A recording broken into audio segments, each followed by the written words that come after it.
যেটাকে উদ্দেশ্য করে মুর্শিদাবাদ শহরে হাজারো হাজার লাখো লাখো লোক আসছে। সেই হাজারদুয়ারির সামনে আমরা এখন ক্যামেরা নিয়ে দাঁড়িয়ে আছি। সামনে যে ইয়েলো বিল্ডিং যেটা দেখা যাচ্ছে, এটা হচ্ছে মুর্শিদাবাদ শহরের ঐতিহাসিক, যার নাম হচ্ছে হাজারো দুয়ারি। কথায় কথায় হাজারদুয়ারির নামটা উঠেছে, এটা বাস্তব, কিন্তু হাজারটার বেশি দরজা আছে, তার মধ্যে 900টা হচ্ছে আসল, 100টা হচ্ছে নকল। সিরাজউদ্দৌলা মারা যাবার 72 বছর পর এই বিল্ডিংটা তৈরি করলো কে?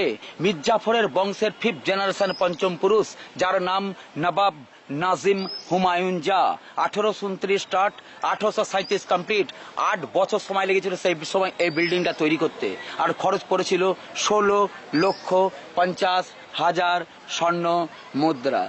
পলাশীর যুদ্ধে নবাব সিরাজদৌলার পতনের পর থেকে ভারত স্বাধীন হওয়া পর্যন্ত মোট 13 জন নবাব বাংলার মসনদে বসেছিলেন। এরা হলেন মীর জাফর আলী খান, মীর কাসেম আলী খান, নাজিমউদ্দিন আলী খান, নজাবুত আলী খান, আশরাফ আলী খান, বাবর আলী খান, জাইনুদ্দিন আলী খান, আহমদ আলী খান, হুমায়ুন জা, নাজিম ফেরাদুন জা, হাসান আলী মির্জা, ওয়াসিফ আলী মির্জা এবং শেষ নবাব ওয়ারিস আলী খান। আমাদের ক্যামেরার মুখটা একটা টাওয়ারের দিকে আছে, বেশ লম্বা, ওটাকে ঘড়িঘর বলা হয়। নবাবী আমলে হাতঘড়ি প্রথা চালু ছিল না, সেই সময় অসংখ্য কর্মচারী ছিল। এই কর্মচারীদের টাইম মেনটেন করার জন্য বিদেশ থেকে দামি দামি সোনার উপর পার্টস এসে 4 কোণে 4খানা ডাল দিয়ে ঘড়িটাকে তৈরি করা হয়েছিল। ক্যামেরার মুখটা এখন আমাদেরকে একটা বিশাল বড় কামানের দিকে করা হয়েছে।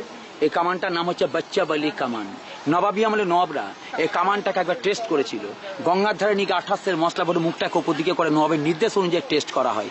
এত বিকট ভয়ঙ্কর আওয়াজ হয়েছিল যে সেই আওয়াজে ঠসা কানা বয়রা, এমনকি শোনা যায় সেই সময় আশপাশে যে সকল মা বোনদের পেটে সন্তান ছিল গর্ভপাত ঘটে যায়। তাই নবাব এই সকল দৃশ্য চোখের সামনে দেখার পর চিরদিনের জন্য কামানের মুখটাকে সিল করে দিয়েছে, আর নাম দিয়েছে বাচ্চা বলি কামান বা বাচ্চা বলি তোপ।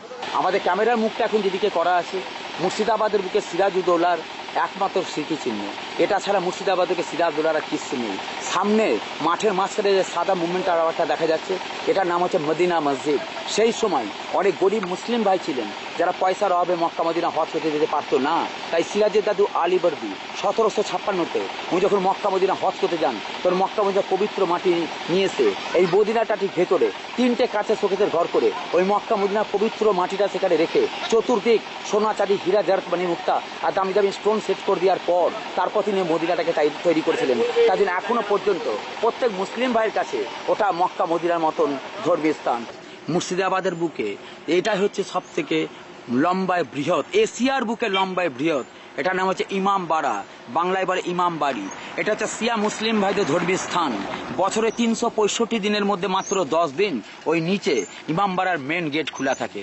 কোন সময়? ওই মহরমে যে 10টা দিন হাসান এবং হোসেন নামে যে শোকটা পালন করা হয়, জাতি নির্বিশেষে তখন সবাই এর ভেতরে প্রবেশ করতে পারেন। এটা তৈরি করেছিলেন হাজারদুয়ারি প্যালেসের মালিকের ছেলে, যার নাম নবাব নাজিম ফেরাদুন জা। 1847 খ্রিস্টাব্দে তৈরি হয়েছিল।